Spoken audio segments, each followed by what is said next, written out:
નર્મદાના ડેડિયાપાડાના ધારાસભ્ય ચૈતર વસાવા અને તેમના પત્ની શકુંતલા વસાવા સહિતના આરોપીઓ સામે નર્મદા પોલીસે જમીન બાબતે ફોરેસ્ટ વિભાગના ઓફિસરને ઘરે બોલાવીને માર મારવા, ધમકાવવા અને હવામાં ગોળીબાર સંદર્ભે આઈપીસીની કલમ 143, 14(1), 149, 186, 294, 353, 386 અને આર્મ્સ એક્ટની કલમ 25 વગેરે મુજબ ગુનો નોંધ્યો હતો.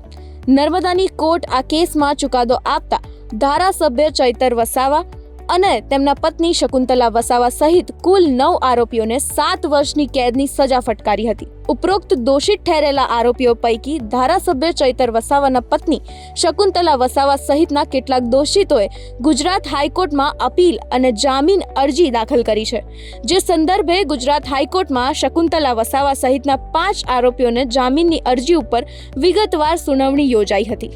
ગુજરાત હાઈકોર્ટે આજે જામીનની અરજી ઉપર ચુકાદો જાહેર કરતા ચૈતર વસાવાના પત્ની શકુંતલા વસાવા સહિત કુલ 5 આરોપીઓને જામીન આપ્યા છે.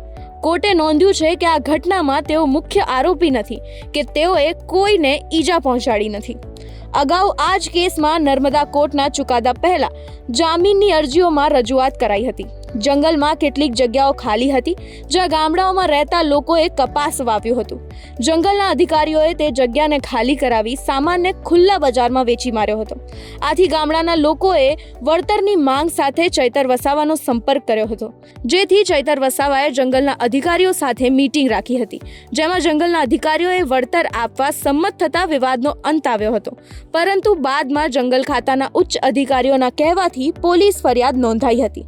ધારાસભ્યએ વન વિભાગના અધિકારીઓને ધમકી આપીને 60,000નું વળતર માંગ્યું હતું.